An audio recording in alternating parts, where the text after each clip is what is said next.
నష్టపరిహారం ఇచ్చి బ్రహ్మాండమైన కాలనీలు కట్టించిస్తాం అధ్యక్ష. ఈరోజు వాళ్ళు ఏ పరిస్థితి లేనోళ్ళు, ఏ దిక్కు లేనోళ్ళు, సర్వం కష్టాలలో మునిగేటోడే మూసి పక్కన పోయి ఇల్లు కట్టుకుంటాడు అధ్యక్ష. మూసీలో ఉండే దోమలు కానీ, కంపు కానీ, అక్కడ ఉన్న వాతావరణం కానీ, శవాలు కొట్టుకొస్తుంటే ఎవరైనా అక్కడ ఉండాలనుకుంటారు అధ్యక్ష. ఏ పేదోడైనా మీరు చెప్పండి అధ్యక్ష. ఒకప్పుడు నందనవనం కట్టింది కదా అధ్యక్ష, మూసీ నదిలో ఉన్న వాళ్ళని తీసుకెళ్లి. ఈరోజు ఆ ప్రాంతంలో నందనవనం మనం పోయినప్పుడు ఎంతమంది జిల్లాల నుంచి వచ్చిన వాళ్ళు ఉన్నారు అధ్యక్ష. ఎల్బీ నగర్ ఎమ్మెల్యే గారికి తెలుసు, నందనవనం ఆ కాన్స్టిట్యున్సీలోనే వస్తుంది.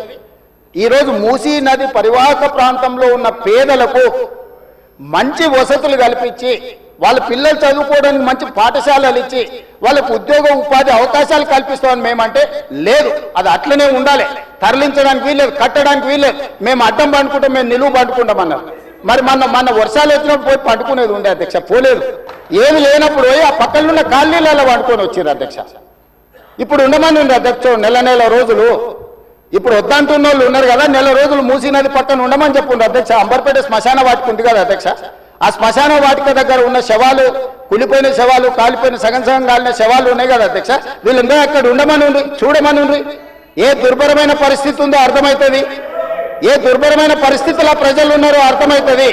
అందుకే ఈరోజు ప్రపంచ స్థాయి సంస్థలను కన్సల్టెంట్గా పెట్టుకున్నాము. ఫస్ట్ ఫేజ్ ఒక కొలిక్కి వచ్చింది, మిగతాది కూడా విడతల వారిగా ప్రాజెక్టు రిపోర్టు జరుగుతుంది. నేను హైదరాబాద్ నగరంలో 5 ఏళ్లలో 1,50,000 కోట్లు ఖర్చు పెడతాం, మూసీ నది ప్రక్షాళన చేస్తామంటే 1,50,000 కోట్లు కాంట్రాక్ట్ ఇచ్చేసారు, రేవంత్ రెడ్డి 25,000 కోట్లు తినేసిందని మాట్లాడుతున్నారు అధ్యక్ష. ఎంతసేపు వాళ్ళు ఎట్లనో మిగతాలు కూడా అట్లనే అనుకుంటారు అధ్యక్ష. కాంట్రాక్ట్లు ఇచ్చుడు, కమిషన్లు కొట్టుడు, లిఫ్టులు పంపులు పెట్టుడు, ఇండ్లలో కనకవర్షం కురిపించుకున్నాడు, పోయి జన్వాడలనో లేకపోతే మొయినాబాద్లో ఫామ్ హౌస్లు కట్టుకున్నాడు. ఇంతకు తప్ప మీరు చేసింది ఏంది? నా గురించి మాట్లాడే అర్హత మీకెక్కడిది? ఈ రోజుకు ఏది కూడా మేము కన్సల్టెంట్స్ డీటెయిల్ ప్రాజెక్టు రిపోర్ట్ ఇచ్చే వరకు అంచనాలు మేము చెప్పలేము. ఏంటంటే మేము 80,000 పుస్తకాలు చదవలేదు, మాకంత నాలెడ్జ్ లేదు, మేము అట్లా దొంగతనాలు చేయాలని పని కూడా పెట్టుకోలేదు అధ్యక్ష. అందుకే ఈరోజు మంచిరేవుల దగ్గర కాకతీయుల నాటి శివాలయం ఉన్నది అధ్యక్ష. 850 సంవత్సరాల పురాతనమైన శివాలయం మంచిరేవుల దగ్గర ఉంది అధ్యక్ష. గ్రేహాండ్స్ ల్యాండ్ ఉందా, ఈ రోజు అక్కడ శివాలయం కట్టదలుచుకున్నాం అధ్యక్ష. మన సంస్కృతిని కూడా పునరుద్ధరిస్తున్నాం. ముందుకు వచ్చిన తర్వాత మక్కా మసీదు ఉన్నది, ఒక అంతర్జాతీయ స్థాయి మసీదును అక్కడ కట్టదలుచుకున్నాం అధ్యక్ష. నదీ పరివాహక ప్రాంతంలో ముందుకు వస్తే సిక్ చావుని గౌలిగూడ దగ్గర ఒక అద్భుతమైన స్వర్ణ దేవాలయం లాంటి ఒక సిక్ మందిరాన్ని కట్టదలుచుకున్నాం అధ్యక్ష.